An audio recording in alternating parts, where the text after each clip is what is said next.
Day in the life of a BDR working in tech sales. Most tech sales roles either start remote or go remote really fast after a year or two.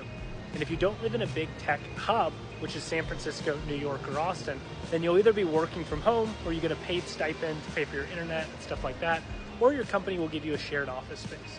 So in this case, I'm working out of Public Square, which is the upper floor's co-working space on top of a coffee shop. First thing that we're going to do when we come into the office is we're going to look at the list of leads that we put together the night before, and ideally we already put together the messaging, the specific reasons that we want to reach out to those people, the ways that we want to help them, the things that are specific and unique to them so that it won't just sound like we're spamming them with generic messages, but instead things that are personalized to their needs and their business. And then we're going to start dialing and we're going to start emailing and we're going to see how many of those that we can get done before 10 a.m. in the morning. 10 before 10 is a classic sales terminology, like 10 calls before 10 a.m. But the reality is you should be trying to hit like 20 or 30 calls. And the secret to that is that a lot of the things that we do at the end of our previous day are what lead into the new day, the preparation for the outbounding calls that we're doing the next day. So that when we come in, we just start hitting the phones and that gets us energized and carries us through the day. And that's because motion creates emotion.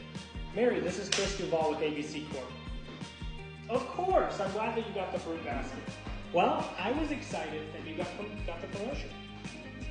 And let me ask you this. Usually, when somebody gets promoted, they have something in their mind already, some initial objectives that they want to accomplish in those first 6 months.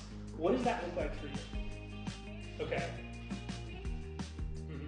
And where are you in that process?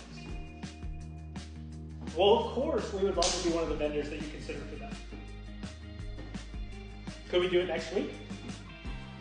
Well, yeah, we want my account executive on that call. Who should we have on your side? Great. We're going to keep doing calls like that until we've booked our 10 to 12 meetings for our account executive for the month.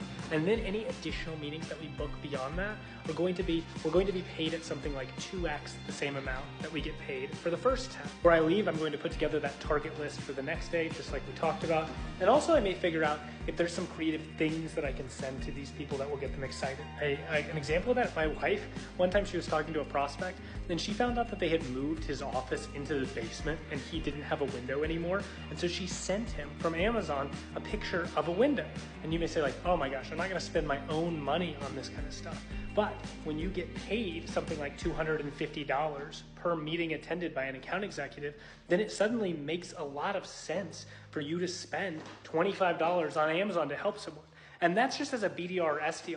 As you climb the tech sales ladder, you start getting paid more and more for deals closed until sometimes you're closing deals that will give you a